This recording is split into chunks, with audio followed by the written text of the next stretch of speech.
Nigga, fuck this. First things first, shut your bitch ass up. Anything else, shoot your bitch ass up. On the side like a pair of Nikes. I swear to God, I don't wanna serve no more. I can't say the same about these yellow hoes. I know Chino like I wish to interrupt blow. I just wish I had TSUradio.com.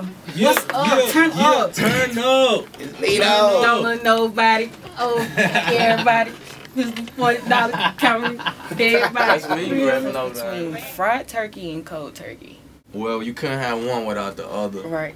So, if anything, within those two projects, they had to go in that order. And just being honest, I recorded cold turkey before I started working on fried turkey. So it was, you know, cold turkey then fried turkey, because, you know, you could buy a turkey cold from the store before you fry it. So it's kind of just showing you a process. The differences, cold turkey is about disconnecting from destructive habits, behavior patterns, people, you know, anything that equals destruction for yourself or your regard, you need to disconnect from. And that was a message that I started with myself, you know, something that I had to embed in my own brain, and I thought it was worthwhile to share it as a message. So like streetwise, the streets are not for everybody. Everything ain't for everybody. That's a track on Cold Turkey. Right.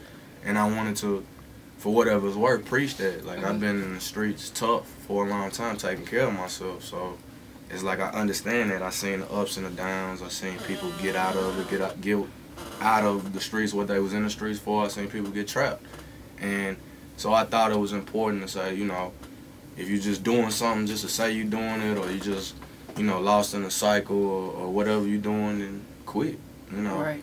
And that can be cool too. And fried turkey was more about the growth from that point to fried turkey. Like I said, it's all food. Without the idea for making a Thanksgiving album is that I'm incredibly thankful. So which album you like the best between the fried turkey and cold turkey? I'm torn. It's too soon for me to decide, because it's more about response. Like whichever one I feel like people understand the best will be the one that stands out to me. Because to me, after I do what I do, and if my intent is pure, the only better reward is for you to meet me and say, man, I felt this song got me through that, or you was rapping for me on that song. Like whatever one I get the more of that, that's which one I'm leaning toward. And cause that's I ain't trying. I mean, y'all at a radio station. I'm sorry to say this, but I'm not trying to get on the radio with my music. Like that's not my aim. My aim is to reach people, like personally. Like so that's what I mean. I don't really choose up favorites or get too stuck on anything. How much time do you think you spend per song? Like as far as like in the studio, how, like, what's your work ethic in the studio on each song? A realistic answer, cause man, Christ has been in the studio with me before. Like he knows that some songs I don't give much of any thought. Like I probably could do a song in however much time. Like Insomnia edit, however long it takes the beat to play, maybe times two. That's how long it took to make that song, because some productions are powerful. And that beat, it was already speaking to me. I don't sleep too much, so some saying I can't sleep. You like, speaking okay, this is for me. You speaking for a lot of college students. Other songs I have to ride around to them, and it's not even a studio thing. It's not that I spend an hour on the song in the studio. I might spend a week just riding to the beat, and when I get to the studio, kill it, or get to the studio and now I'm gonna write down what I said. Sometimes I just go straight in the booth and just stand there until the words come to me. So I don't have no methodology to it. Like it's not an outline, tried and true way that I go. It's not probably two songs on Fried Turkey that got recorded in the same structure or the same way. A lot of times I leave things incomplete and come back and finish it. Artists, what are some of the benefits that you can gain, that you got?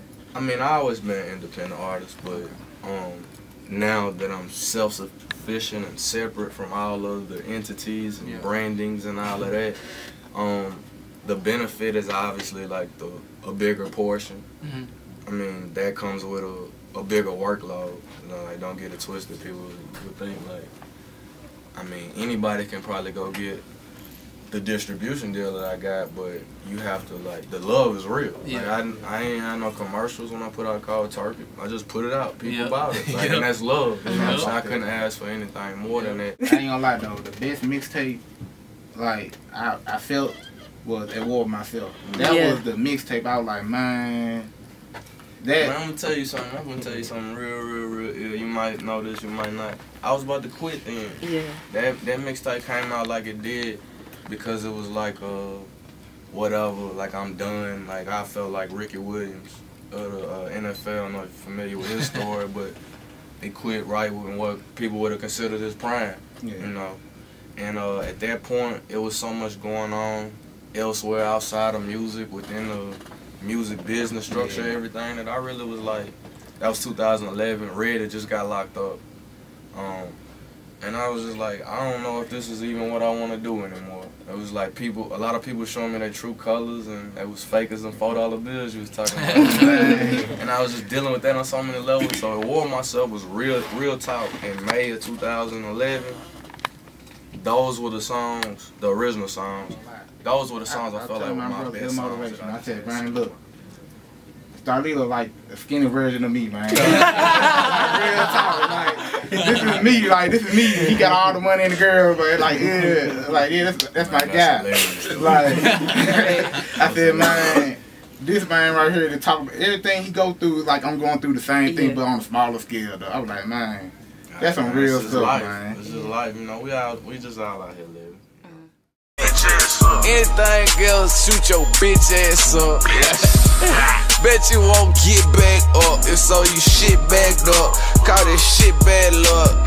Driving race cars, smoking out the jar, fucking bad broads. But what I'm gonna do tomorrow?